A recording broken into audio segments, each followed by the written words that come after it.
안녕하세요. 2021년 금요일의 과학터치 온라인 강연을 오신 유튜브 시청자 여러분 만나서 반갑습니다.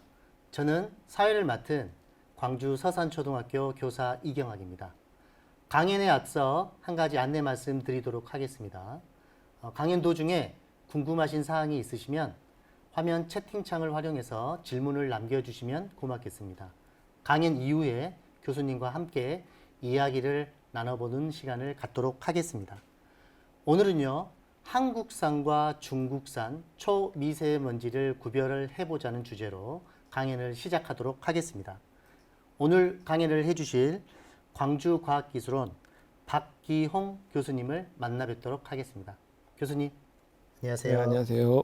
네, 오늘은 한국산과 중국산 초미세먼지를 구별해보자는 주제로 강연을 해주신다고 하셨는데요. 강연이 어떤 내용인지 간단하게 소개해 주시면 고맙겠습니다. 네. 여러분이 잘 아시는 이제 미세먼지에 대해서 오늘 제가 좀 말씀을 드리려고 합니다. 그래서 처음에 어쩌다 우리 초미세먼지가 지구에 최초로 생성이 되고 어떻게 진화되었는지에 대해서 좀 살펴보고요. 그리고 어쩌다 우리나라에서 미세먼지가 또 발전이 되어 왔는지를 또 살펴보고 마지막으로 오늘의 본 주제인 중국산 미세먼지와 한국산 미세먼지가 어떻게 차이가 나는지 좀 구별하는 그 방법에 대해서 한번 이야기를 해보고자 합니다. 네, 교수님의 말씀을 들으니까요. 오늘 초미세먼지에 대한 궁금증이 더 많이 생겼습니다. 그러면 지금부터 광주과학기술원 박기홍 교수님을 모시고 강연을 듣도록 하겠습니다. 힘찬 박수로 환영해 주시기 바랍니다.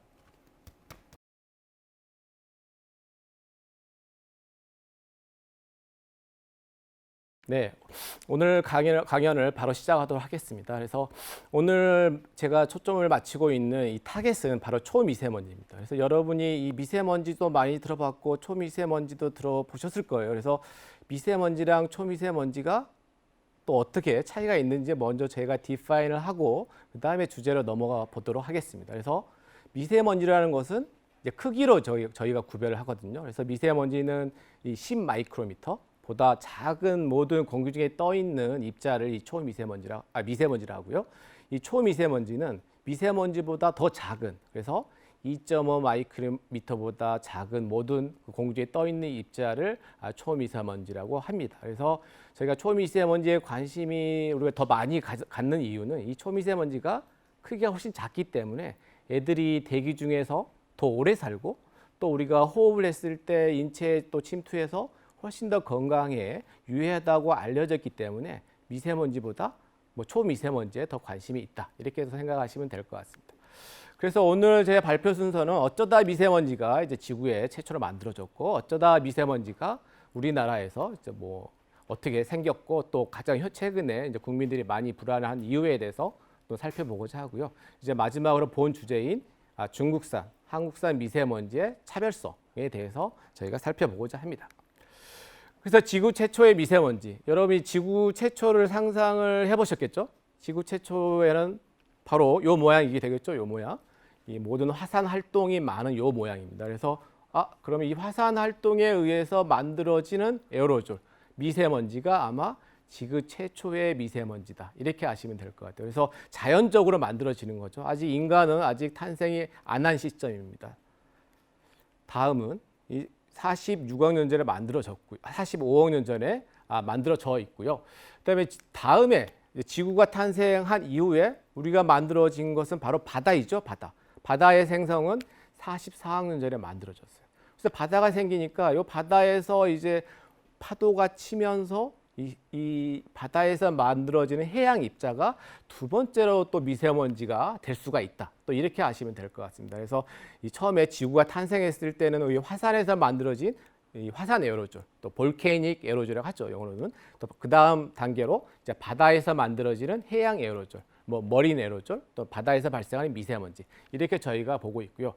이렇게 이제 지구가 생성된 다음에 이제 온도가 증가하고 산소도 많아지니까 이제 생명체가 탄생을 하고 인간은 여러분이 잘 아시는 것처럼 최초의 인간은 지구상에 400만 년 전에 오스트랄로피테쿠스죠. 이분이 이제 최초의 인간이 되겠습니다. 그래서 이분이 처음에 또 미세먼지를 만들어내신 분은 아니고요. 좀 시간이 지나서 바로 이분입니다.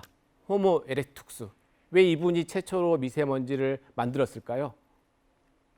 이분이 바로 처음으로 불을 사용한 인간이다. 이렇게 생각하시면 될 것 같습니다. 그래서 이 호모 에렉투스라는 이 150만 년 전에 나타난 이 호모 에렉투스가 바로 불을 사용하면서 요리를 하면서 이제 뇌 용량이 비약적으로 커졌고, 바로 이 요리를 하면서 최초로 이제 인간이 만들어낸 미세먼지가 나타났다. 이렇게 보시면 될 것 같아요. 그래서 이때 나타난 쿠킹 에어로졸, 요리를 하면서 나타난 미세먼지가 인간이 만들어낸 최초의 미세먼지다. 이렇게 제가 이렇게 보고 있고요. 여러분이 그리스 신화 같은 데 보면 이제 뭐 프로메테우스 잘 아시죠? 이 프로메테우스가 인간에게 불을 처음으로 준 신입니다. 그래서 사실 제우스가 이제 프로메테우스가 인간에게 불을 주니까 제우스의 분노를 사가지고 이분이 이제 프로메테우스가 뭐 저기 산에 뭐 붙잡혀 있어서 독수리가 그 간을 또 빼먹고 상당한 고문을 또 겪었었죠. 그래서 이 프로메테우스에게 불을 받은 그 최초의 인간, 그분이 아마 또 미세먼지를 신화에 근거하면 그분이 아마 미세먼지를 처음 만들어내시지 않았을까도 저희가 생각해 봅니다. 그리고 여러분 판도라 상자도 아시죠? 이 판도라 상자를 열었을 때 모든 인간이 겪어야 할 재난, 재앙이 다 쏟아져 나왔잖아요. 그때 나온 것 중에 하나가 또 미세먼지가 아니었을까? 뭐 또 이렇게 생각해 봤습니다. 그래서 그러나 여러분 잘 아시는 것처럼 판도라 상자에 딱 남아 있는 거 하나 있었죠. 바로 희망. 이 희망으로 또 우리가 또 미세먼지를 해결하면 되겠습니다. 다음은 이제 계속 우리 공룡, 여러분 좋아하시는 공룡 잘 아시죠? 이 공룡의 멸종과 미세먼지가 어떻게 연관이 돼 있지? 생각하실 것 같아요. 그래서 사실 미세먼지가 공룡을 멸종을 시켰다는 이 설이 상당히 근거를 아주 지지를 받고 있습니다. 그러면 어떻게 미세먼지가 공룡을 죽였을까 살펴보면요. 사실 이제 소행성이 그때 유카탄 반도라는 곳에 떨어졌습니다. 이 유카탄 반도에는 이 황이라는 물질이 되게 많이 있는 그쪽 지역이었거든요. 그래서 이 소행성이 유카탄 반도에 떨어져 가지고 거기서 나온 황들이 이 미세먼지 에어로졸을 아주 잘 만드는 특성을 가지고 있어요. 그래서 이 황 에어로졸이 지구를 감싸게 되고, 지구를 감싸니까 이 황 에어로졸은 되게 하얀색 입자 비슷한 겁니다. 그래서 이 지구에 도달하는 태양빛을 반사하고 하니까 지구가 이제 차가워지겠죠. 그때 지구 한랭하를 가져와서 뭐 그때 뭐 과학자들이 예측한 결과 30년 이상 동안 20도보다 더 낮은 온도가 유지되었다고 합니다. 그래서 이 소행성이 황이 많은 곳에 떨어져서 이 황 에어로졸이 미세먼지가 많이 생기고, 이 미세먼지가 태양빛을 막음으로써 이 전체 지구가 차가워져서 미세먼지가 이 공룡이 이 추위에 견디다 못해 이게 멸종을 했다. 이런 또 이론이 있습니다. 다음 이건 잠깐 동영상을 보여드리겠는데요. 저희가 실험실 내에서 실험을 해봤어요. 그래서 이 황이라는 게 얼마나 입자를 잘 만들어내는지를 살펴보는 건데요. 여러분이 잘 아시는 이 성냥 딱 키면 황이라는 이 가스가 나오고, 그 다음에 거기에 저희가 수증기를 딱 넣어주면 엄청 많은 입자가 발생하는 걸 이 동영상에서 확인할 수 있습니다. 그래서 동영상 이 이제 성냥을 터서 황이라는 가스를 넣어줬고요. 다음에 우리가 바람을 우리 사람에서 이 입김은 당연히 워터 베이퍼가 있습니다. 물이 입김을 넣어주고 이게 저희가 뚜껑을 막은 다음에 저희가 약간 과포화 상태를 만들어주면 노란색 색깔이 비치죠. 저 노란색은 바로 입자들이 엄청 많이 만들어져서 이렇게 산란됨으로써 입자를 이렇게 관찰할 수가 있습니다. 그래서 황이라는 게 되게 입자를 잘 만들어내는 가스구나. 뭐 이렇게 생각하시면 될 것 같습니다. 다음은 이제 고대 시도로 점점 넘어와 보겠습니다. 이거 2,500년 전에 이 고대 이집트의 미라가 많이 저희가 이제 과학자들이 많이 이제 해부를 해봤는데요. 이 미라에서 이 검정패를 많이 발견했다고 합니다. 그래서 이분들이 무슨 뭐 자동차도 없고 뭐 공장도 없는데 왜 이렇게 폐가 다 이게 안 좋은 폐가 너무 많았다고 합니다. 그래서 이유를 생각해봤더니 이때 이집트 이 시대에는 이 건설 저런 걸 피라미드 저런 걸 많이 지었겠죠. 사실 이런 것들. 그다음에 이분들이 또 마이닝 광산 작업도 상당히 많이 했습니다. 이분들. 그래서 이런 광산 작업이나 건설 작업에 많이 종사를 해서 저런 거기서 나오는 미세먼지를 흡입해서 이 검정패가 많이 이 미라에 발견이 되지 않았나 이렇게 생각을 하고 있고요. 다음은 고대 시대에서 로마 시대, 이제 2000년 전 로마 시대를 살펴보시면 이 중세 로마 시대에는 처음으로 이 로마인들이 이 화장 장례를 하기 시작했다고 합니다. 그래서 이 불을 되게 좋아해서 모든 이 사람이 죽으면 이 화장 장례를 하기 시작했고요. 또 이때 또 인구가 많이 늘어났기 때문에 이 개간을 많이 했다고 합니다. 농작물을 수확하고 부산을 태웠고 또 농장이나 집을 마련하기 위해서 숲을 개간하기 위해서 불을 많이 사용했다고 하고요. 이때 불을 사용하면서 발생한 미세먼지가 상당히 많았다고 이렇게 책에서 나오고 있습니다.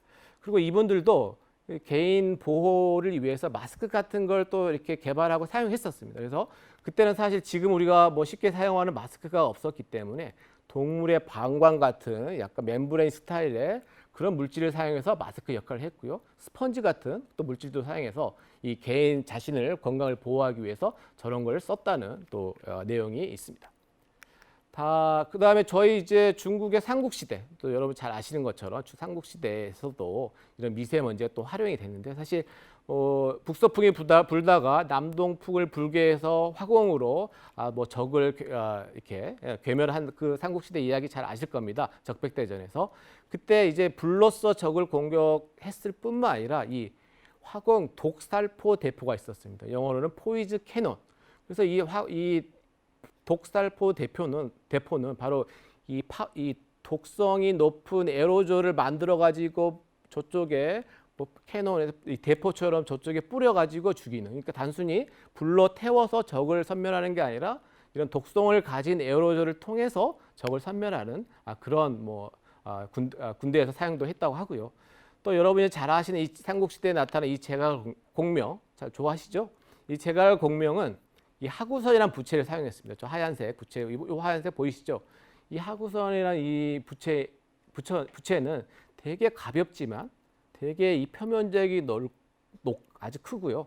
이따위 정정력이 있기 때문에 이런 미세먼지라든지 그런 걸 잘 제거할 수 있는 성질을 가지고 있습니다. 물론 자기의 이제 얼굴의 표정을 이제 감추기 위해서 썼다고도 하지만 제 생각은 또 미세먼지나 이런 오염물질이 이제 흡입되는 걸 막기 위해서 저런 하구선을 또 쓰지 않았을까도 생각을 해봅니다. 다음은 이제 근대 시대로 좀 돌아와 보겠습니다. 뭐 근대 시대 유명한 과학자 레오나르도 다빈치, 여러분 잘 아시죠? 이분도 에어로졸 미세먼지를 이용을 했습니다. 그래서 이분도 마찬가지로 거중기 같은 걸 이용해서 이 독성 파우더, 아세닉, 비소 파우더 이런 것들을 파우더 형태로 만든 다음에 이 적진에 이 거중기를 쏴서 적진에 이렇게 던져버리는, 그래서 적을 뭐 섬멸하는 그런 거중기를 만들었고요. 또 이분은 이제 그런 독성 미세먼지를 피하기 위해서는 이 미세 직물을 써야 된다. 그래서 미세 직물을 만들어서 우리가 스스로 보호를 해야 된다. 이렇게 또 레오나르도 다빈치는 또 이야기를 했습니다. 그리고 1700년도에서는 이 스웨덴의 찰스 황제가 이 또 에어로졸 미세먼지를 써서 뭘 했냐? 여러분 그림에 보이시죠? 이 하얀 입자리를, 이 스모크 입자를 만들어 가지고 우리 그 아군이 이 강을 건너는 모습을 적에게 들키지 않도록 하얀 미세먼지를 만들어서 이게 강을 건넜다, 이런 이야기도 있습니다. 그래서 최근에 뭐 연막탄이 뭐 그런 종류의 특성을 가지고 있는 거겠죠. 다음은 이 근대 시대, 이제 이 에어로졸 미세먼지 또 많이 쓰였던 게 세계 1차 대전, 또 2차 대전 때 이 에어로졸 많이 썼습니다. 전쟁에 또 많이 쓰여서 좀 이렇게 좀 안 좋았지만요. 사실 이때 이제 독성 물질을, 가스 물질을 이렇게 적에게 뭐 투하하고 했었는데 사실 에어로졸로 만들면 훨씬 에어로졸이 더 오래 살고 멀리까지 보낼 수가 있었습니다. 그래서 이 독성 에어로졸을 만들어 가지고 뭐 적을 이 어택을 하는 그런 또 경우가 있었고요. 또 다행히 이제 독성 에어로졸이 많이 또 전쟁에 사용되었기 때문에 그걸 방어하기 위한 여러 가지 마스크, 방독면 뭐 이런 것들도 그때 많이 또 개발이 됐다, 이렇게 아시면 될 것 같고요. 그래서 이때 이제 공격자 입장에서는 이 독성 에어로졸이 빨리 퍼지고 오랫동안 대기 중에 오래 살아서 적에게 어떻게 갈 수 있게 만들지, 그게 과학 기술을 해결해 보자, 뭐 이런 이야기를 많이 했고요. 또 방어자 입장에서는 적이 빠르게 이런 독성 에어로졸 왔을 때 이게 독성 미세먼지나 에어로졸인지 빨리 검출하고 조기 경보를 울리고 그 다음에 어떻게 보호할 것인가가 이 방어자적 입장이었다, 이렇게 또 보시면 될 것 같습니다. 그다음에 요즘 뭐 베트남 전쟁 때도 이 지금 미군이 이 피플 스나이퍼라고 요걸 들고 다녔는데 사실 베트남 전쟁 때 많은 그 베트남 군인들이 이제 지하에 많이 숨었었죠. 땅굴을 파고. 그래서 그런 지하에 숨어 있는 이제 군인들을 이렇게 검출하기 위해서 저런 장치 피플 스나이퍼를 가지고 다녔는데 사실 인간의 뭐 코로는 냄새를 맡을 수가 없었죠. 암모니아 소량의 인간이 품어내는 암모니아를 이제 맡을 수가 없었는데 저런 장치를 에어로졸 측정 기술을 이용해서 암모니아를 좀 키워가지고 에어로졸로 만든 다음에 디텍션 해가지고 아 지금 밑에 암모니아를 이렇게 내뿜는 인간이 있는 것 같다 이렇게 디텍션도 베트남 전쟁 때 쓰였다고 합니다. 그래서 이런 다양한 에어로졸 그런 과학기술 미세먼지 과학기술들이 아쉽게도 이런 전쟁을 통해서 많이 좀 되었다는 걸 제가 말씀드리고 싶네요. 예. 그래서 이제 좀 더 이제 근대 시대 우리가 이제 많이 쓰는 이제 연료의 체계로 들어가 보도록 하겠습니다. 그래서 근대 시대 때 그럼 석탄이 등장하기 시작했습니다. 석탄. 우리 그 전에는 이제 나무를 태워서 이제 뭐 난방을 하든지 쿠킹을 하든지 공장을 돌리든지 했죠. 그러나 이 석탄이 이제 그때 처음에 나왔을 때 이게 굉장한 큰 에너지가 있습니다. 태우면 굉장한 큰 발열량이 크기 때문에 아주 처음에는 와, 이 석탄, 이 에너지원으로 참 좋다. 그래서 이 석탄이 등장하면서 뭐 산업혁명도 있었고 되게 이 석탄이 중요한 역할을 근대 시대 때 했었죠. 하지만 이 석탄을 태우면 엄청 많은 이 대기 오염 물질이 나옵니다. 특히 미세먼지가 많이 나오죠. 그래서 그 유명한 런던 스모그가 처음으로 이제 나타나기 시작했습니다. 그래서 런던 스모그는 이 석탄을 태움으로써 이 집이라든지 산업에서 석탄을 태움으로써 나온 미세먼지들이 이 겨울철에 이 정체된 이 대기 환경에서 계속 누적이 돼서 뭐 런던 스모그라는 아주 그 악명 높은 스모그가 탄생을 했다고 보시면 될 것 같고요. 이제 좀 더 현대 시대로 오면 LA 스모그가 있습니다. 아까 방금 말씀드린 런던 스모그랑 약간의 차이가 있습니다. 이때 LA 쪽에서는 뭐 석탄을 거의 사용하지 않았죠. 현대 시대니까. 이 LA 쪽에서는 특히 이제 자동차가 많이 있었고요. 또 이 농작물 연소도 상당히 많았습니다. 그래서 LA 스모그도 마찬가지로 미세먼지 농도가 엄청 높아졌지만 이 런던 스모그랑은 이 원인 물질이 틀리다. 뭐 어떤 이 LA 스모그를 만드는 물질은 이 자동차라든지 베지테이션, 인더스트리가 이 LA 스모그를 만들었다고 보시면 될 것 같아요. 그래서 런던 스모그는 석탄, LA 스모그는 자동차, 또 그쪽이 스모그를 일으켰구나 이렇게 보시면 될 것 같고요. 당시 LA 그 지역의 사진들입니다. 1970년대 그때 사진들인데요. 지금 저희처럼 뭐 밑에 그림 보시면 깨끗한 공기를 탱크에 넣어가지고 뭐 깨끗한 공기를 마시는 장면도 있고요.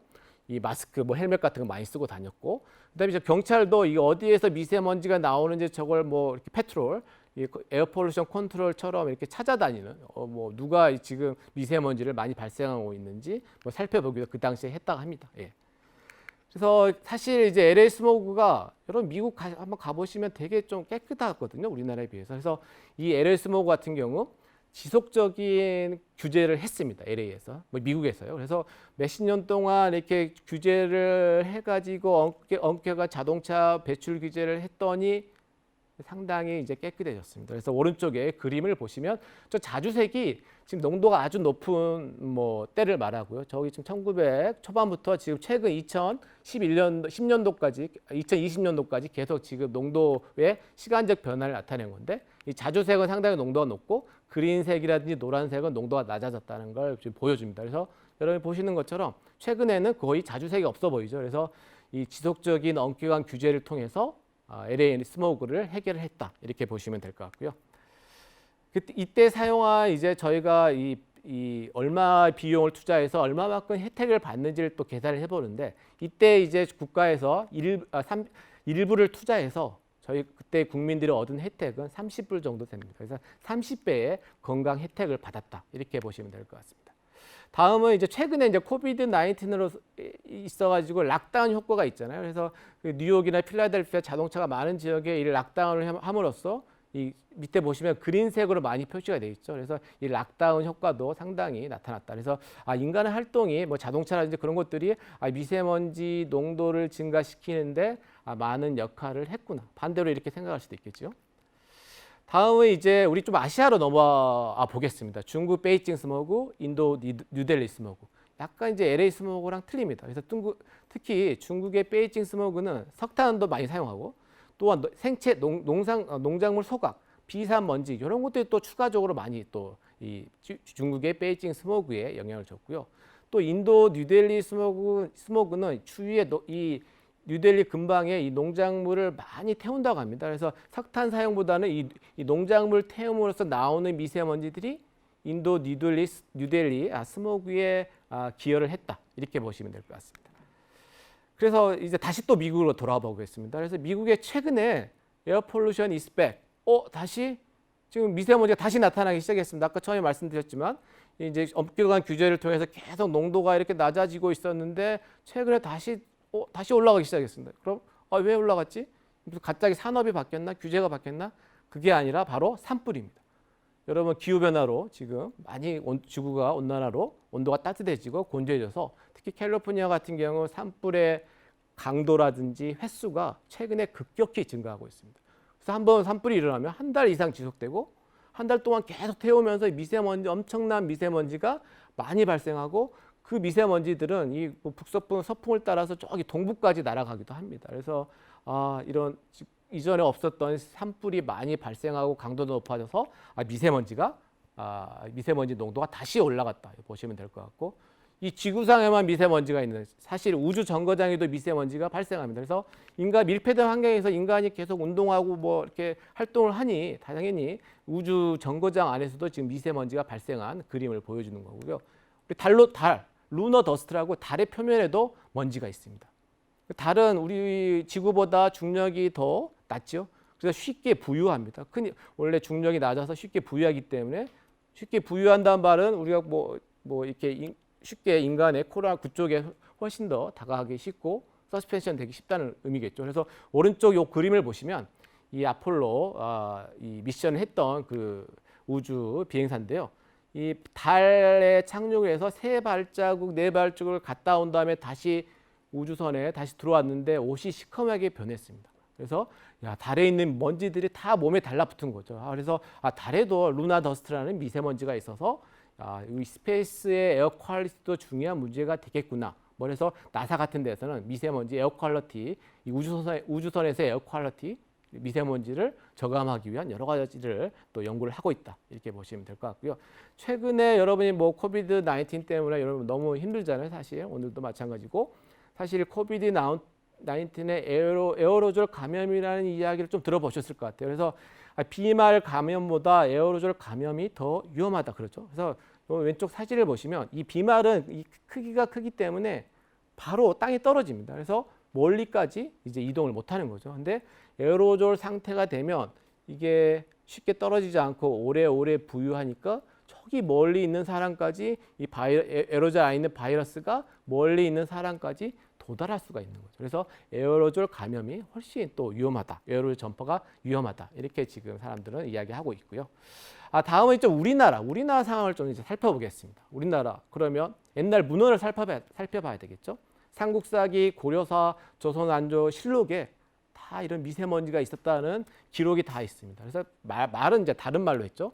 우토, 이 우토, 또 매, 흑비, 이제 흙처럼 생긴 게 하늘에서 떨어지는 흑비 같다. 또 토우, 이런 말로 불려진 이 자연적, 제가 보기에는 이건 황사 같은 종류였을 것 같아요. 그래서 저희 중국이나 사막지대에 나온 황사가 우리나라를 뒤엎었을 때 저런 이제 토우라든지 흑비 이런 것들을 이 옛날 우리나라 문헌에 기록을 해놓은 이제 기록이 있고요. 또 산불에 의해 발생한 미세먼지가 이 한양을 뒤엎고 이런 것들이 아주 안 좋았다 기록이 또 조선시대 때도 많이 기록에 남아 있습니다. 그래서 우리나라의 문헌에도 이런 미세먼지, 특히 이제 자연적으로 발생한 미세먼지에 대한 기록이 많이 있구나, 이렇게 또 보시면 될 것 같습니다. 다음 우리나라 현황입니다. 이제 최근, 그래서 우리가 직접 현황을 살펴보기보다는 이제 WHO 세계보건기구에서 보고한 자료가 있습니다. 최근에 2018년 자료인데요.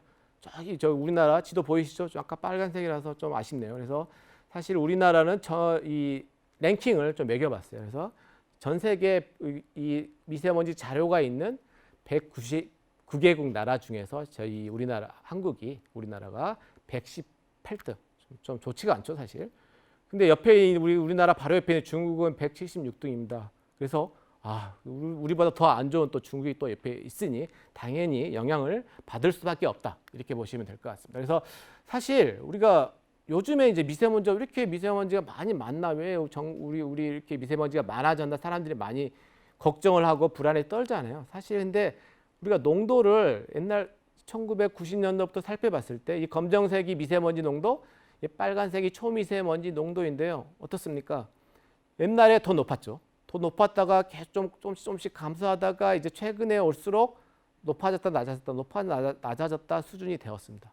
그리고 제가 직선으로 표현한 이 라인은 이제 WHO라든지 우리나라 기준 농도입니다. 그래서 여하튼 줄어들기는 줄어들었지만 기준 농도보다는 아직은 높은 상태다 이렇게 아시면 될 것 같고요. 그래서 우리가 지금 좀 더 불안한 이유는 바로 이 미세먼지를 이제 최근에는 훨씬 더 언론이라든지 더 잘 측정도 잘하고 이게 뭔지를 잘 밝혀냈기 때문에 우리가 좀 더 정보에 대한 접근이 쉬웠기 때문에 미세먼지에 좀 더 불안해하고 그런 면도 있다는 걸 좀 제가 말씀드리고 싶고요. 이 지금 옛날 사진도 있지만 옛날 90년대 초반에 저희가 굴뚝에 계속 먼지 매연들 많이 나오고 자동차도 뭐 매연도 나오고 그다음에 이 연탄도 많이 상했고 뭐 건설 현장도 많고 지금보다 더 안 좋은 상황이었습니다. 그래서 그때도 많이 미세먼지가 발생했지만 우리가 잘 알지 못했다. 그래서 그때는 미세먼지를 걱정할 그런 정보가 없어서 그러지 않았나 뭐 개인적으로 생각을 해봅니다. 다음은 이제 서울 스모그, 우리나라 서울 스모그는 뭐냐? 그러면 이제 대부분 사람들은 우리나라 서울 스모그는 약간 런던 스모그, 우리가 석탄 화력 발전소 상당히 많잖아요. 석탄 화력 발전소가 상당히 많은 이유는 석탄이 쌉니다. 전기를 만들어내는데 싸기 때문에 우리가 석탄을 또 사용할 수밖에 없어요. 그래서 이 석탄을 사용하고 또 자동차도 많고 그래서 런던 스모그랑 LA 스모그가 약간 이렇게 복합적으로 혼합된 형태가 우리나라의 서울 스모그가 아닐까 생각하고 있고 또 하나의 특성은 우리 자체 요인뿐만 아니라 아주 그 또 산업화가 급격히 이루어지고 있는 이 중국, 이 미세먼지 농도가 아주 높은 중국이 또 바로 또 옆 동네에 있어가지고 이 서울 스모그에 기여를 하지 않았나 생각을 하고 있습니다. 그래서 우리나라 농도가 높은 이유 첫 번째, 우리나라 땅덩어리가 너무 좋습니다. 그러면 산업 시설들이 당연히 집적화가 돼 있겠죠. 또 인구 밀도 어떻습니까? 이 좁은 땅덩어리의 인구 밀도도 상당히 높고요. 또 국민 1인당 에너지 소비량도 상당히 높습니다. 그래서 여기 보시면 단위 면적당 인구도 높고 국민 1인당 에너지 소비량도 높고 단위 면적당 에너지 소비량도 거의 1등이죠, 지금. 그래서 이 좁은 땅덩어리에 많은 게 이렇게 집적화되어 있기 때문에 같은 양의 미세먼지가 나오더라도 농도는 높아질 수밖에 없는 것이죠. 그렇죠? 그런 이러한 문제가 있고요. 다음은 뭐 외부 영향, 방금 말씀드린 것처럼 급격한 산업화가 이루어진 중국이 바로 옆에 있고 이게 지구의 자전 때문에 이 서풍, 북서풍이 자주 우리나라에 불어옵니다. 그래서 중국의 풍화 지역에 있어서 뭐 영향을 받을 수밖에 없다. 뭐 이렇게 제가 말씀드리고 싶고, 근데 사실 최근에 중국은 사실 미세먼지가 상당히 좀 감소하고 있습니다. 급격히 감소하고 있다는 걸 제가 말씀드리고 싶고요. 다음에 또 기후 변화, 이 기상이 또 중요한 역할을 했습니다. 그래서 사실 여러분 기후 변화하면 뭐 생각나세요? 지구 온난화죠. 온난화가 일어난다는 것은 이 북극과 적도의 온도차가 줄어든다는 겁니다. 이 온도차가 줄어들면 이 바람의 속도가 약해집니다. 이 바람의 속도가 약해진다는 것은 이 대기가 정체되는 경우가 많다는 거고, 우리가 똑같은 미세먼지가 발생하더라도 이 바람이 세게 불어가지고 희석을 시켜서 이게 뭐 희석을 시키면 농도가 급격히 떨어질 텐데 이 정체되는 기상이나 기후가 많기 때문에 농도가 계속 누적이 되는 거죠. 그래서 이런 것 때문에 이제 이 농도가 또 높아질 수 없는 환경에 있다고 보시면 될 것 같고요. 그래서 이 미세먼지 농도에 영향을 미치지만 반대로 이 미세먼지도 다시 또 기후변화에 영향을 미칩니다. 그래서 미세먼지 에어로졸이 계속 공기 중에 떠 있기 때문에 이 지구에 도달하는 태양빛을 흡수하기도 하고 반사하기도 합니다. 그래서 흡수하는 것들은 이제 검정 미세먼지, 반사하는 미세먼지는 이제 하얀색을 가진 미세먼지들은 또 반사해서 냉각 효과 또는 온난 효과를 이렇게 일으키기도 하고요.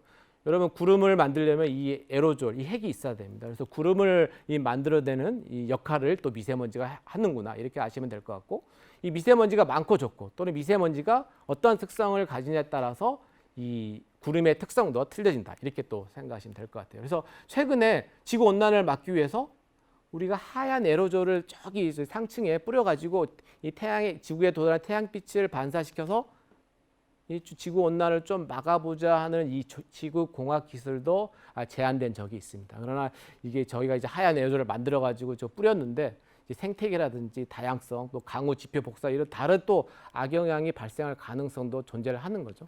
아직은 계속 그 생각만 하고 있는 거죠. 그럼 이제 중국산과 한국산 초미세먼지가 이제 어떻게 좀 차별이 좀 어떻게 틀린지 이제 살펴보도록 할게요. 그러면 중국과 한국 초미세먼지가 어떻게 틀린지, 미세먼지가 어떻게 틀린지 알려면 어떻게 해야 될 것 같아요? 중국에 직접 가서 거기서 미세먼지 관측도 해야 되고, 한국에서 미세먼지 관측해서 동시에 똑같이 베이징, 뭐 광주, 뭐 상동 이렇게 동시에 이 세 곳 지역에서 미세먼지를 샘플링하고 관측을 해서 요것들이 어떻게 차이가 있는지를 밝혀내야 되겠죠. 그래서 그런 작업을 또 많이 합니다. 그래서 한국산, 중국산 미세먼지가 어떻게 틀린가를 하려면 저게 중국 가서 또는 한국에서 동시에 이 미세먼지를 관측하고 샘플링을 해야 된다. 이렇게 말씀을 드리고 싶습니다. 그래서 지금 이 최근에 이제 2018, 19, 2020년도 이 겨울철에만 이 초미세먼지 농도가 어떻게 지금 분포되어 있는지를 살펴본 그림인데요. 저 주황색, 빨간색이 미세먼지 농도가 엄청 높은 거고 제일 낮은 건 파란색입니다. 그래서 겨울철에 보시면 중국의 본토, 특히 내부 지역이 상당히 높고 우리나라도 경기나 충북이 이 겨울철에는 상당히 노란색으로 좀 높습니다. 그래서 뭐 당연히 절대적 농도는 이렇게 확실히 차이가 이 겨울철에 있는 걸 살펴볼 수가 있고요. 다음은 이제 여름철에는 약간 비슷해집니다, 농도가. 그래서 여름철은 이제 한국과 중국의 농도는 그렇게 큰 차이가 없습니다. 그래서 여름철엔 사실 이제 북서풍도 안 불고 좀 더 적게 불고 마찬가지로 중국에도 이 여름철에는 난방도 쓰지 않고 하기 때문에 상당히 농도가 여름철엔 떨어진다. 그래서 여러분이 겨울철, 여름철 비교했을 때 이 겨울철에 보통 미세먼지 농도가 훨씬 더 높고 여름철에는 보통 농도가 낮다. 이렇게 좀 아시면 될 것 같습니다. 그래서 이제 우리가 미세먼지, 중국산, 한국산 미세먼지 농도를 살펴봤는데요. 그러면 우리가 더 자세히 보려면 요 화학적 구성 성분이 어떻게 틀린지를 살펴봐야 돼요. 그러니까 미세먼지가 이 안에 있는 어떤 구성 성분이 중국산 똑같은 양일지라도 중국산 미세먼지는 어떤 중금속이 많고 어떤 유기 성분이 많고 화학 성분이 많은지를 살펴볼 수가 있는 것이고요. 또 한국산 미세먼지를 또 화학적 구성 성분 분석을 했을 때 어떤 성분이 많고 어떤 성분이 적은지를 이렇게 비교를 한 그림입니다. 제가 자세히 뭐 화학적 구성 성분은 좀 자세히 설명 안 하겠지만 이렇게 확실히 똑같은 미세먼지 크기라든지 양은 비슷할지라도 미세먼지를 구성하는 성분들은 다 틀리구나. 이렇게 여러분이 판단하시면 될 것 같고요. 이렇게 틀린 미세먼지 구성 성분을 가지고 애들이 어디서 나왔는지를 저희가 추적도 합니다. 그래서 이 겨울철 베이징 미세먼지는 2차적으로 생성되는 미세먼지가 많고 그 다음에는 사막먼지 또는 건설 현장에서 나오는 미세먼지가 많고 그 다음에 자동차, 그 다음에 뭐 바이오매스, 생체 소각이라든지 공장에서 나온 난방에서 나온 미세먼지가 겨울철 베이징 미세먼지에 상당히 영향을 주었구나를 저희가 이제 판별을 할 수가 있는 거죠. 구성 성분을 측정해서 그때 이제 우리나라 광주의 그 미세먼지의 특수 화학적 구성 성분을 근거로 살펴봤을 때 마찬가지로 이제 2차 생성이 많죠. 2차 생성이 많고 그 다음에 두 번째가 저희는 자동차가 되겠습니다. 자동차라든지 생체 소각이 두 번째로 우리 한국의 광주의 초미세먼지에 기여를 했고 그 다음에 이제 더스트 이런 이 사막의 먼지라든지 건설 현장에 나오는 그런 로드 더스트가 영향을 줬구나. 그래서 이렇게 중국산, 한국산 미세먼지를 정밀 분석, 화학적 구성 성분을 정밀 분석을 해서 중국산 미세먼지는 여기에서 좀 많이 발생했고 한국산 미세먼지는 이렇게 여기서 많이 발생했다는 걸 저희가 이제 알 수가 있는 겁니다. 예. 다음은 이제 저희가 이제 이 미세먼지 특성뿐만 아니라 이 공기괴, 이 에어매스 공기가 바람이 어떻게 움직이는가를 살펴본 그림인데요. 이 베이징 같은 경우, 이 베이징의 농도가 높았을 때 이 바람이라든지 공기가 어디서 날아왔는지를 보여주고 이 빨간색 부분이 그 날아온 방향입니다. 그래서 빨간색 부분을 보시면 베이징 같은 경우는 주위에서 날아왔을 때 베이징의 농도가 미세먼지 농도가 높아졌구나 이렇게 보시면 될 것 같고요. 오른쪽은 광주가 미세먼지가 높아졌을 때 공기가 중국에서 날아왔을 때 이렇게 높아진 걸 볼 수가 있습니다. 그래서 중국 이 공기 에어매스가 어떻게 날아왔을 때 이 농도에도 영향을 미치는가를 또 살펴볼 수가 있고. 특히 이제 인공위성 사진이라든지 인공위성 관측된 내용을 가지고 이 미세먼지가 어떻게 이동되었는지도 이렇게 살펴봅니다. 그래서 이 한국의 미세먼지가 농도가 높았을 때 이제 중국에서 이 공기계가 중국을 거쳐서 들어오는구나. 그다음에 인공위성 사진을 찍어서 점점점 이 미세먼지가 이동하는 걸 또 저희가 관측을 할 수가 있는 거고요.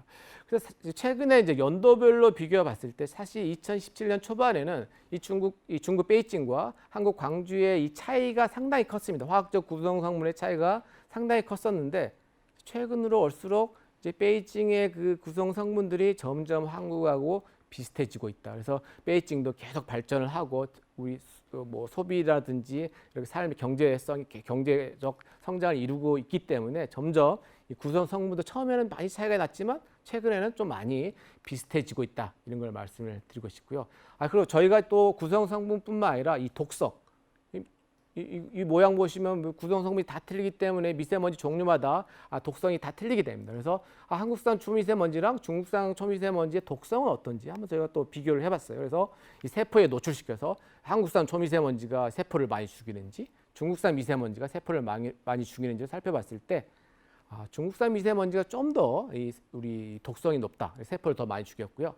그리고 광주에서 뭐 고농도가 발생했을 때 평상시보다 이 농도 양도 많아지고 독성도 커지더라. 뭐 이런 걸 저희가 또 관측을 했습니다. 그래서 이 구성 성분뿐만 아니라 한국산, 중국산 미세먼지의 이 독성은 바로 건강의 직결탄이죠. 건강 영양에 바로 영향을 주는 거기 때문에 이 독성도 틀리구나 이런 걸 저희가 또 살펴봤다 이렇게 말씀을 드리고 싶고요. 그래서 우리 이제 어떻게 중국산, 한국산 미세먼지가 차이가 나는 걸 살펴봤고. 저희 이제 연구실에서는 이제 뭘 하는지 잠깐 제가 말씀드릴게요. 그래서 우리 연구실에서는 한국에서 발생하는 다양한 초미세먼지를 직접 실험실에서 이렇게 만들고 있다 이런 걸 보여드리고 이 초미세먼지를 만드는 것뿐만 아니라 이 초미세먼지의 물리학적 특성, 뭐 독성을 막 실시간으로 측정하는 뭐 고성능의 장치를 또 만들고 있고요. 그다음에 이런 장치들을 가지고 다양한 국내 현장에서 측정도 합니다. 그래서 뭐 배도 타기도 하고 뭐 이동 차량도 써서 저희가 뭐 미세먼지가 있는 데는 뭐 다 현장에 다 간다 이렇게 보시면 될 것 같고 또 다양한 국제 관측도 국제 공동 연구를 통해서 하고 있고 저희 사실 북극에도 미세먼지가 있거든요. 그래서 저희 실험실에서 또 북극에 가서도 미세먼지가 어떻게 틀린지 북극에서 발생한 미세먼지는 무엇인지 그것도 저희가 계속 연구를 하고 있다고 말씀드리고 싶습니다. 그래서 오늘 결론은 이 지구를 구성하는 자연적인 요소 서양학자들은 공기 물, 불, 흙을 이제 지구를 구성하는 4대 요소라고 하잖아요. 그다음에 동양에서는 목, 화, 토, 금 이런 것들이 이제 지구를 구성하는 요소라고 하고 사실 일, 월 아까 제가 태양에 의해서 2차 미세먼지가 만들어지고 월 이 달도 루나 더스트가 있었죠. 그래서 이런 구성하는 요소들이 이 미세먼지 자연적인 미세먼지를 다 만들어낸다. 이렇게 제가 말씀드리고 싶고 플러스 이건 자연적으로 발생한 미세먼지고요. 당연히 이제 인간이 활동이 이제 뭐 많이 태우고 연료도 만들어내고 자동차도 쓰고 파워 플랜트도 있고 인간 요리도 하고 실내에서 이런 인간의 활동이 또 이 엔트로포제닉 에로즈를 하죠. 인간의 활동이 미세먼지를 만들어내고 있다라는 말로 결론을 내도록 하겠습니다. 예, 이상으로 오늘 강의를 마치도록 하겠습니다. 감사합니다.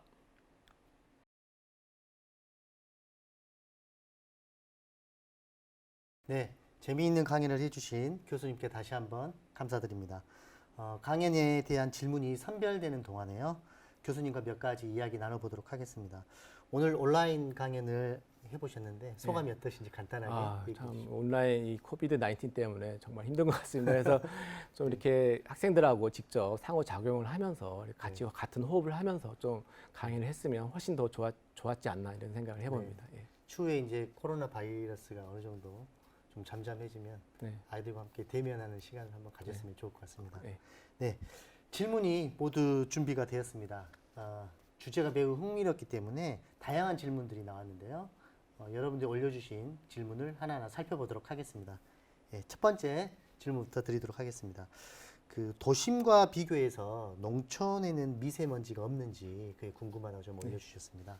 네, 당연히 이제 도심이 사람들이 더 많이 살고 또 자동차도 많고 뭐 여러 가지 인간의 활동이 더 많기 때문에 대부분 이제 도심의 이제 미세먼지 농도가 높을 수가 있습니다. 그러나 이 농촌도 특히 이제 무시를 못합니다. 왜냐하면 농촌에서도 저희가 잘 보시는 것처럼 이 농작물 소각이라든지 그런 일들이 뭐 많이 발생하잖아요. 지나갈 때. 그래서 그런 농작물 이 재료라든지 그런 소각을 할 때 미세먼지가 또 상당히 많이 또 발생을 하게 되고요.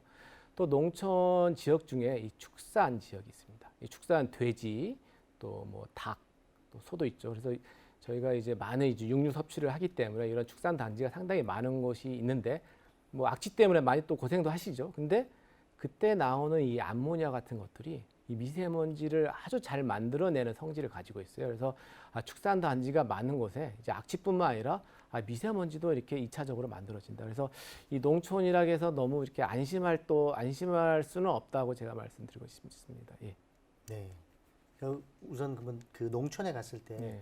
어떤 냄새가 난다든지 뭐 이런 경우도 반드시 미세먼지가 존재하는 걸로 저희가 생각하면 됩니다. 네, 그 냄새가 난다는 것은 암모니아 같은 가스 물질이 있다는 거고, 이 암모니아는 이 2차적으로 미세먼지를 잘 만들어내는 역할을 한다. 이렇게 보시면 될 것 같습니다. 두 번째 질문 드리도록 하겠습니다. 재성정님께서 질문을 남겨주셨는데요. 질문 내용이 미세먼지나 초미세먼지를 막기 위해선 우리 사회가 어떤 노력을 해야 할까요? 그리고 커다란 미세먼지 절감 장치 같은 것도 혹시 개발 중에 있을까요? 이렇게 예. 아이고 또 중요한 질문을 해주셨습니다. 그래서 사실 이제 미세먼지 문제를 해결하기 위해서는 당연히 이제 자연적으로 발생하는 미세먼지는 저희가 뭐 또 어떻게 할 수가 없는 거잖아요, 사실. 그래서 또 인간의 제가 말씀드린 인간의 활동에서 만들어지는 미세먼지를 저희가 이제 최소화할 필요가 있는데 뭐 저희 국민도 노력을 해야 되겠죠. 뭐 국민도 노력을 해야 되겠지만 정부, 지자체, 또 산업체 이 모든 이 기관이라든지 모든 협의체가 같이 노력을 해야 이 인간의 활동에 의해서 만들어지는 미세먼지를 저감할 수가 있습니다. 그래서 사실 이 미세먼지는 이 처음부터 못 나오게 하는 게 제일 중요하거든요. 그래서 이 배출되기 전에 아예 배출을 이 대기 중에 배출을 못하게 한다든지, 왜냐하면 이 미세먼지가 대기에 배출이 되면 그걸 다시 끌어당겨서 잡을 수 있게 되게 힘듭니다. 그래서 대기에 확산되기 전에 미세먼지를 배출을 안 하든지 뭐 제거를 하든지 이렇게 해야 된다. 그리고 그런 미세먼지 저감 노력은 뭐 정부, 지자체가 함께 노력을 해야 되고요. 저희도 마찬가지로 저희가 뭐 자동차 혼자 타지 마시고 같이 뭐 공공 버스라든지 이런 것들 또 이용해서 에너지 전략하면 당연히 또 미세먼지 저감도 할 수 있고, 그다음에 말씀하신 대로 이제 실외에서 미세먼지를 제거하는 큰 뭐 장치들도 있어요. 특히 이제 중국 같은 데서 그런 걸 또 개발해서 해보기는 하는데, 사실 제가 방금 말씀드린 것처럼 미세먼지가 대기에 확산됐는데 이게 이 수준이 몇십 킬로미터로 퍼져 있는 걸 다시 끌어당겨서 제거하기는 상당히 힘듭니다. 그래서 여러분이 여름에 더운데 밖에다 에어컨을 설치하지 않잖아요. 덥다고. 그러니까 당연히 이 실효성이 떨어진다는 거죠. 그래서 마찬가지로 큰 무슨 공기 정화 장치를 실외에 설치를 해서 이 끌어당겨서 미세먼지를 제거하는 것은 너무나 좀 실효성이 떨어지기도 합니다. 그래서 사실 그 실효성 그 또 에너지 효율도 또 쓰게 되는 거니까요. 그래서 그런 장치는 실효성이 떨어지기 때문에 별로 시도를 안 하고 있다. 이렇게 좀 아시면 될 것 같습니다. 네. 중요한 게 이제 교수님 말씀대로 미세먼지가 발생되지 않도록 노력하는 게 굉장히 중요하다고 말씀하신 것 같습니다. 다음은 정은님께서 질문을 해주셨는데요. 미세먼지 종류가 이제 여러 가지가 있는데 그 중에서 인체에 가장 해로운 미세먼지는 어떤 형태이고 어떤 구성 물질이 있는지 질문 아주 남기셨습니다. 중요한 또 질문을 해주셨네요. 그래서 미세먼지도 사람도 다 틀리잖아요. 사람이지만 키 큰 사람, 작은 사람 다 있듯이 미세먼지도 이 종류마다 다 틀립니다. 어떤 미세먼지는 하얀색, 또 어떤 미세먼지는 검정색, 또 어떤 미세먼지는 브라운색, 뭐 이 종류가 다 틀리고 거기를 구성하는 성분도 틀리기 때문에 그게 이제 인체에 흡입됐을 때 이 건강에 영향을 주는 정도도 당연히 틀려집니다. 그래서 이 어떤 종류의 미세먼지가 가장 건강에 독성이 높냐 그 질문에 대한 답은 이 자동차, 특히 디젤 자동차에서 나오는 그런 미세먼지, 특히 연소요, 그런 불완전 연소에 나오는 미세먼지가 독성이 상당히 높고요. 그 다음에 저희가 또 연구 결과를 살펴봤을 때 특히 농작물 소각 또 바이오매스 생체 소각 할 때 나오는 미세먼지, 여하튼 태워서 나오는 미세먼지가 이 독성이 상당히 높고, 그 다음에 도로변 비산먼지도 좀 있고요. 그 다음에 사실 이제 황사 같은 자연적으로 발생하는 미세먼지의 독성은 거의 없습니다. 사실 독성이 상당히 떨어진다. 그래서 같은 미세먼지 양이 똑같고 뭐 같은 크기고 양은 똑같을지라도 자동차에서 나오는 미세먼지는 지금 뭐 황사 저기 사막에서 나온 미세먼지랑 전혀 차원이 틀린 거구나 이렇게 이해를 하시면 될 것 같습니다. 네. 그러면 이제 저희가 생각했을 때는 어떤 화학적 반응으로 나오는 미세먼지는 좀 굉장히 위험하다 이렇게 생각을 해도 될까요? 그러니까 화학적 반응뿐만 아니라 이제 태워서 나올 때, 태워서. 뭘 태워서 나오면 항상 이 이상한 불순물이나 안 좋은 물질이 항상 나오거든요. 뭘 태우면 그래서 네네. 뭘 연소, 컨버션이라든지 뭘 태워서 나올 때 미세먼지가 안 좋다. 그래서 사실 쿠킹을 여러분 쿠킹하실 때 태우잖아요. 삼겹살이나 고등어 태우실 때도 그럼 태울 때 나오는 미세먼지가 있기 때문에 그것도 상당히 독성이 있습니다. 네. 다음 질문 드리도록 하겠습니다. 꿈꾸는 해바라기님께서 이제 남겨주셨는데요. 이렇게 해로운 미세먼지로부터 우리를 보호하기 위해서 학교에서는 어떤 실천 방안이 있을까요? 이렇게 질문을 남겨주셨습니다. 학교에서는 이제 물론 이제 이게 실외와 실내로 구분을 하거든요. 저희가 그래서 밖에 미세먼지가 상당히 높다 농도가 오늘 초미세먼지 농도가 얼마이고 초미세먼지 주의보가 지금 발효 중입니다 했을 때는 당연히 좀 창문을 닫고 실내에 이제 공기 정화 장치를 돌린다든지 이렇게 또 자기 프로텍션 마스크를 쓴다든지 해서 자기가 노출을 최소화하도록 노력을 해야 되겠죠. 그러나 이제 오늘 공기는 깨끗하고 하면 당연히 환기시켜서 우리가 실외가 그렇게 높지 않기 때문에 환기를 시켜서 이제 밖에 농도가 높지 않기 때문에 그렇게 할 수도 있습니다. 예. 네. 그러면 이제 주변 환경에 따라서 교실 환기를 자주 시켜주는 것이 굉장히 중요하다라고 말씀해 주신 것 같습니다. 교수님 그러면 저희 성인과 어린 학생들을 이제 비교했을 때 미세먼지로부터 이제 노출이 된다고 했을 때 누가 더 위험하다고 볼 수 있나요? 사실 이제 호흡량을 따졌을 때 이제 성인이 더 호흡하는 양은 더 크거든요. 그럼 호흡량이 크다는 것은 미세먼지가 더 많이 또 들어올 수가 있겠죠, 성인이. 하지만 이제 어린이들은 이 폐가 아직 성숙이 안 됐기 때문에 같은 미세먼지가 들어왔을 때도 훨씬 더 민감하다. 이렇게 생각하시면 될 것 같아요. 그래서 면역 반응도 떨어지고 폐도 아직 성숙이 안기 때문에 이 미세먼지가 들어오면 훨씬 더 민감하고 센서티브하게 반응이 되기 때문에 어린이가 훨씬 더 위험하다. 이렇게 보시면 될 것 같습니다. 네. 지금 유튜브를 보신 초, 중, 고 학생들 같은 경우에는 특히 이런 미세먼지에 대해서 좀 관심을 가지시고 자기 건강을 위해서 신경을 써주시면 좋을 것 같습니다. 다음 질문을 살펴보도록 하겠습니다. 윤주킨 님께서 남겨주셨는데요. 우리나라 미세먼지의 일정 부분은 그 중국 영향이 있다고 보는데 저희가 그럼 중국에게 책임을 물을 수 있는지 그런 시도가 우리나라 또는 다른 나라에서도 그런 경우가 있었는지 궁금하다고 글을 남겨주셨습니다. 예, 또 좋은 질문을 해주셨네요. 그래서 사실 중국에서 이제 날아오는 건 좀 분명한 것 같은데 이제 몇 퍼센트가 중국산이냐 그걸 밝혀내기가 상당히 어렵습니다. 그걸 밝혀내기 위해서 아까 제가 강의 시간에 말씀한 것처럼 중국이랑 저희 한국이랑 국제 공동으로 관측을 하고 바람 불고 했을 때 이 정도가 날아온다. 이 과학적 근거를 가지고 서로가 공동으로 관측을 해서 그 자료를 내면 중국도 이렇게 우리 나라에서 이만큼 가는구나. 거기다 인정을 하게 되는 거죠. 그러니까 단순히 우리나라에서 측정해서 우리가 모델링 돌려서 이렇게 많이 날아온다고 주장을 하면 중국은 아닌데 우리가 한 게 아닐 수도 있다. 이렇게 주장을 할 수도 있잖아요. 그래서 제가 또 이야기하고 싶은 것은 과학자들끼리 일단 국제 공동 관측이라든지 또 제3국을 일본도 끼고 미국도 껴서 좀 신뢰성이 있고 과학적인 이 관측자를 확보해서 물론 날아오는 게 계절적으로 틀리거든요. 그래서 겨울철에 요 정도의 입자가 중국에서 기여를 한다. 그러면 서로 믿을 수밖에 없는 거고 또 그 미세먼지를 감축하는 노력을 서로가 각자 노력을 하는 거죠. 그래서 사실 중국도 사실 자국민의 건강을 보호하기 위해서 많은 노력을 하고 있습니다. 그래서 지금 미세먼지를 저감하기 위해서 우리나라뿐만 아니라 중국 정부에서도 많은 노력을 하고 있다. 그래서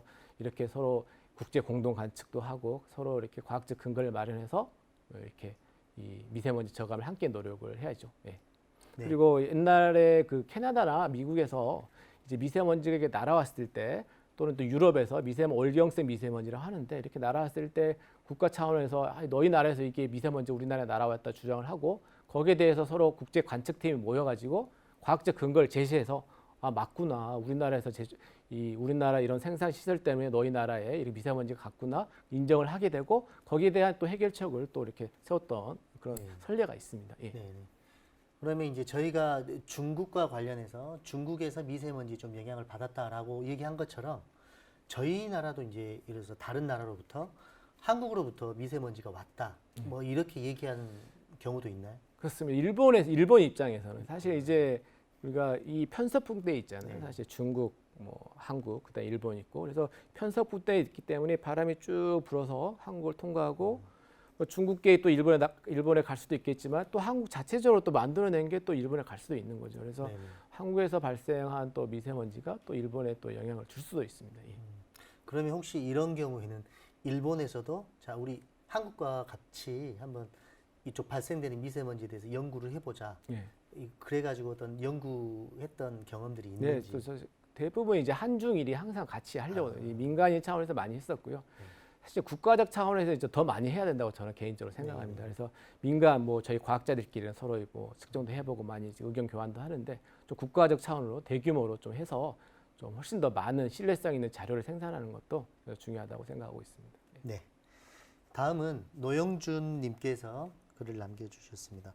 중국에서 발생되는 초미세먼지가 우리나라에 위험한 영향을 준다면 중국 현장에서 우리 한국의 입장을 고려한 연구를 하는 게 가능한지 그리고 이런 연구를 만약에 하실 때 어려움은 없었는지에 대한 질문을 남기셨습니다. 예, 사실 제가 이제 중국 그 대학이랑 많은 이제 서로 국제 공동 연구를 했었는데요. 사실 처음에는 이제 너희 나라에서 측정한 거 데이터 측정 자료를 좀 이렇게 오픈해서 좀 보내달라 그러면 되게 주저합니다. 잘 데이터를 주지를 않아요. 그래서 이거 어떻게 해결할까 해서 저희가 이제 직접 저희가 이제 베이징 대학이랑 저희 지스트랑 광주과학기술이랑 이제 MOU를 맺고 이 미세먼지 사실 과학자로서 국제적으로 같이 측정해보고 어떻게 거기 베이징의 미세먼지는 우리 한국 광주의 미세먼지가 어떻게 틀린지 좀 밝혀보자. 그래서 직접 이제 베이징 대학이랑 가서 합의를 하고 그 다음에 저희가 국제 공동 관측을 하기 시작했습니다. 그래서 그렇게 좀 민간인 차원에서 저희가 이제 대학끼리 MOU를 맺어서 국제 공동 관측을 이제 했다 이렇게 보시면 될 것 같습니다. 예. 네. 그러면 이제 그동안 교수님께서는 이제 많은 시간 그리고 다양한 곳을 다니시면서 미세먼지에 대한 연구를 꾸준히 하셨는데요. 그런 연구 활동 과정에서 그 가장 기억에 남는 어떤 연구 과제가 있었을 것 같은데 예. 그걸 간단하게 소개해 주시면 좋을 것 같습니다.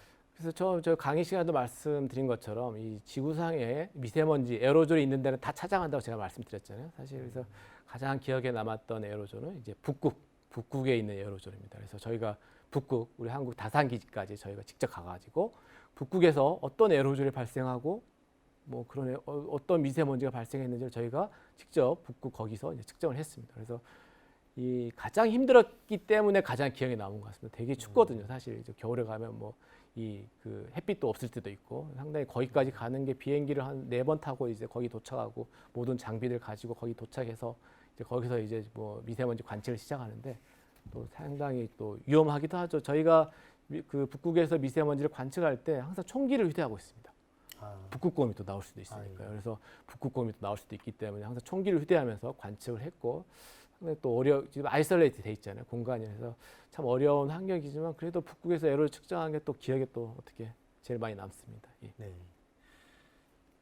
이제 저희는 이제 광주에서 이제 거주를 하고 있기 때문에 혹시 교수님께서도 이제 광주에서 이렇게 연구를 하시면서 광주 지역의 미세먼지 혹시 특이한 점? 네. 혹시 그런 거 있으면 간단하게 소개 좀 해주시면 좋을 것 같습니다. 그러니까 광주 지역이 이제 또 약간 산으로 둘러싸인 분지 형태이기도 하거든요. 사실 그래서 사실 이제 광주 지역을 우리가 디파인 할 때 이제 그냥 사실 우리 계절적으로도 차이가 있습니다. 겨울철, 봄철, 여름철 또 뭐 이렇게 다 차이가 있기 때문에 특히 겨울철에는 광주도 마찬가지로 당연히 중국에서 날아오는 미세먼지의 영향을 받고 또 여름에는 또 이제 자체적으로 생산하는 특히 이제 자동차 같은 게 많이 이제 광주 미세먼지에 기여를 합니다. 그래서 또 광주는 또 주위가 이 농작물이라든지 그런 걸 태우는 작업이 많은 곳으로 둘러싸여 있거든요. 그래서 그쪽에서 태우는 소각된 미세먼지 또 자주 또 날아오기도 하고요. 그래서 광주 전체적으로 봤을 때는 그렇고 이걸 좀 더 하이 레졸루션으로 또 살펴봤을 때 우리 동네 바로 옆에 뭐 이렇게 자기가 이 노출되는 환경이 어떠냐에 따라서 또 자기가 이 노출되는 농도가 틀려집니다. 그래서 광주의 평균 뭐 농도는 이 정도인데 자기가 교통량이 많고 뭐 교차로에 자기가 지금 노출되는 시간이 많으면 그분은 더 위험할 수가 있는 거죠. 네. 그러니까 자기가 이제 전체적인 평균 농도는 얼마이지만 본인이 이제 이 노출되는 경로, 이 미세먼지가 많이 뭐 발생하는 지역에 많이 머무른다든지 뭐 그러면 또 훨씬 더 위험해질 수가 있는 거죠. 예. 네. 이렇게 교수님 말씀을 듣다 보니까 저희가 미세먼지에 관련해서 굉장히 신경 써야 될 부분들이 많아진 것 같습니다. 그러면 교수님께서는 직접 이제 미세먼지에 대해서 연구를 하고 계시는데, 그러면 실제 교수님 댁에서는 미세먼지의 이런 부분을 내가 알고 있기 때문에 우리 가족들에게는 뭐 특별한 이런 방법을 쓰고 있다. 예. 그런 거 있으면 한번 우리 시청자분들에게 예. 소개시켜 주면 좋을 것 같습니다. 이거 비밀인데요. 그래서 사실 이제 그 집에서 예. 이제 굽는 요리를 많이 하잖아요. 예. 그래서 최소한 요리하지 말아라 이렇게 또 말도 하기도 하고요. 요리하면 당연히 이제 태우면서 미세먼지가 나오기 때문에 네. 특히 이제 주부들의 이 폐암 이 수준이 상당히 우리나라 높습니다. 담배도 피지 않은데 이 네. 주부들이 이 폐암에 걸릴 확률이 뭐 되게 우리나라가 상당히 높다고 합니다. 그래서 우리나라가 되게 태워서 먹는 음식이 많아서 좀 그런 것 같다고 생각하고요. 그래서 특히 이제 음식을 좀 잘 안 태워서 하고, 네. 그다음에 혹시라도 음식을 하게 되면 저희 항상 이 시끄럽더라도 이 팬이 있잖아요. 꼭 틉니다. 그래서 뭐 엄마 아빠 시끄러워요. 그거 좀 꺼주세요. 할 때 절대 끄지 마시고 요리할 때는 꼭 그 환풍기 또 그 팬을 꼭 돌리셔서 미세먼지가 좀 이렇게 안으로 못 들어오게 밖으로 나갈 수 있게 배출될 수 있게 하면 좋을 것 같습니다. 미세먼지가 실내에 그 정체되지 않도록 교수님께서 힘을 쓰신다고 하시네요. 저도 집안에서 요리 이제 굽는 것을 많이 하고 있는데 그 점을 좀 잘 유념해서 요리 활동을 하도록 하겠습니다. 네. 교수님이 이제 그 이상으로 여러 가지 질문들을 답변도 해주시고 또 교수님이 아끼는 꿀팁도 여러분들에게 제공을 해주셨습니다. 먼저 좋은 질문을 남겨주신 여러분들과 긴 시간 동안 강연 및 질의응답을 해주신 저희 교수님께 다시 한번 감사 말씀 드립니다. 다음은 저희 과학문화협회에서 두 가지 이벤트를 현재 진행하고 있습니다. 첫 번째로는요, 강연 후기에 관련된 공모전인데요. 실시간 본강연 또는 도입 강연을 신청하시고 드는 소감이나 실시간 방송 중 질문을 남겨 그 질문이 채택되어 교수님께서 답변을 이렇게 해주신 경우는 강연 후에 몇 분을 선정해서 10,000원 상당의 소정의 선물을 드릴 예정입니다. 많은 참여 부탁드리겠습니다. 두 번째로는요, 온라인 컨텐츠 활용 수업 사례 공모전입니다. 금요일에 과학터치 광주 강연을 수업에 활용한 모든 교사를 대상으로 진행을 하고 있는데요. 세 차례에 걸쳐 약 10만 원 상당의 도입 강연 재료를 지급할 예정입니다. 많은 관심 부탁드리겠습니다. 그러면 다음 강연을 안내해 드리도록 하겠습니다. 다음 본 강연은요, 고려대학교 이관우 교수님을 모시고 초전도 이야기, 상온 초전도체 시대의 서막이라는 주제로 10월 1일 저녁 7시에 실시간으로 생방송될 예정입니다. 도입 강의는요, 금부초등학교 문보영 선생님께서 우드락 비행기 날리기라는 주제로 강연을 녹화 후에 추후에 업로드될 예정입니다. 많은 참여 바랍니다. 오늘은 한국산과 중국산 초미세먼지를 구별해 보자는 주제로 광주과학기술원 박기홍 교수님을 모시고 함께 강연을 들어봤습니다. 교수님과는 여기서 끝 인사를 드리도록 하겠습니다. 감사합니다. 지금까지 시청해 주신 유튜브 시청자 여러분 감사합니다.